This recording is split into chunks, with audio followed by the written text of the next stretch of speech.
The biggest step I took in becoming a software dev was replacing all of my entertainment with computer science content.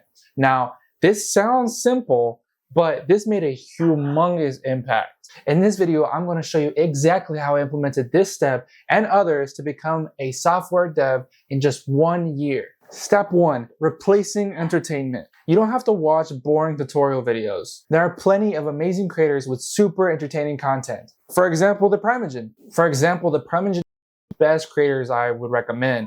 He provides like reaction content and gives his own opinion, but also makes videos on complex topics. He is the bomb.com. Like, he taught me advanced concepts and like things like LSPs, things I didn't know at all. To be able to get more value out of the content that you consume, you should Google anything that you don't understand or you don't know. For example, the Primogen talks a lot about NeoVim and how complex things work. When the Primogen talks about something that I don't know anything about, I try to Google it, try to understand at least a little bit of it. Because once you start understanding the lingo of a dev, it becomes way easier to learn it. From my experience. Step 2, build projects with AI. AI wasn't able to completely teach me everything I needed to know about becoming a dev, but it got the ball rolling. It was a super helpful crutch when I needed it. It answered all my questions that I want. It sometimes led me down the wrong direction, but it taught me you can't fully trust this AI. Like, there is some logical sense that you have to put into it. You can't just expect for the AI to know everything, but it does help a lot. It 100% helps these knowledge gaps that you have. Now, it can only go so far. So very complex things, it'll have a harder time. I got to learn prompting and quickly advance my knowledge and understanding of complex code just by using simple questions like, hey, break this code down for me, or how can I simplify this? Things like that, questions like that. Not only are you able to get better at prompting, but you also build a bigger understanding and better understanding of your code. But you have to understand the solution though. Like, you have to. You can't let the AI do everything for you because you won't be able to guide it. You need to be able to guide it in the right direction. You have to be the one guiding. Like, it can provide you ideas and solutions, but you have to be the one that gives the final say and guide it to the right direction or the direction you want. Step 3, don't burn yourself out. Take breaks. When I get to a point in coding where I'm frustrated, annoyed, absolutely dead, don't want to do anything, I take a break. I don't try to power through it. I know a lot of people say that, just try to power through it. I go against that a little bit because although yes, I've tried to power through it, and from my experience, that doesn't work very well. It only gets you more annoyed and more frustrated. It only gets you more annoyed and more frustrated. And from my experience, just taking a break or getting a snack or switching actions, doing something else, something to take your mind off coding is 100% worth it. I'd rather take a break and come back than give up on this skill entirely because I couldn't get it.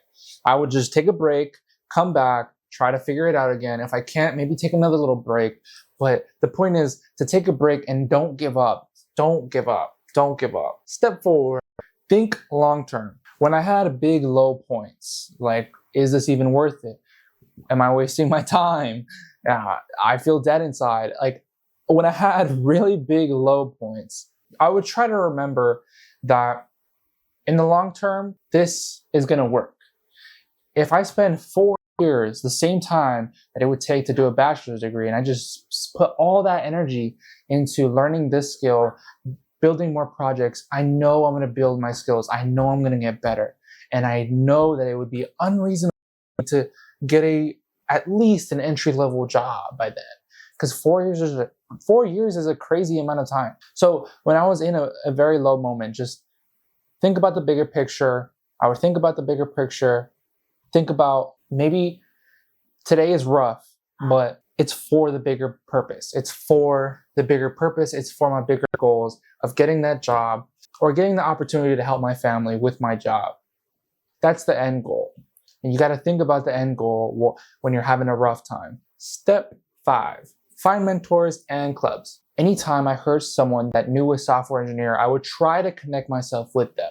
The purpose is you want to advance or be as fast as possible to get to that knowledge. Like if someone is able to fast track at least like a month of knowledge, I think it's 100% worth it. Just try to connect. Try to connect with any software or even tech person that you know that's around you, because it could bring opportunities that you don't even know. I had two mentors. I had two really big mentors. One that came through a friend, and he led me down and guided me the basics of coding. And then the second mentor that I found, she actually ended up giving me a job opportunity. So these mentors are crazy. You have to go out and do some outreach, like text your family, but 100% it's worth it. Another thing I did was join programming clubs. In the programming club I joined, I went on to win a national championship, national coding championship. It's insane. I wouldn't have known about this championship if it wasn't for the club. Doing more outreach and joining more clubs and joining more mentorships, it provided I 100% can tell you that from my experience, it cut at least a year off my time. It cut at least a year off my time. Generally, I try to do as much outreach as I can, text on LinkedIn, talk to people in person, text your friends, family, find any way to get to connect with that person that you want to become. Take initiative on their questions too. Once they see that you're actually taking initiative, they're more likely to give you opportunities. Ending actionable steps. Number one, replace all your entertainment with computer science content. Again, this doesn't have to be tutorials. It could be entertainment like the Primeagen or Theo. This doesn't have to be entertainment. Two, come up with a project and ask AI how to start. It could be anything you're interested about. I did fitness. I did a small app to track your calories. I just asked AI, hey, how can I start this? How can I start this with React or any language that you want to learn? Number three, find a coding club and request to join. Request to join a coding club that's near you or an online group. Also, text your family and friends to see if they know anybody that's a software dev or in a tech role that you want to be in. And try to connect with those people. If you found this video helpful, all I ask is one push of that like button. It'd mean the world to me. Thank you for your time. Peace. Let's go.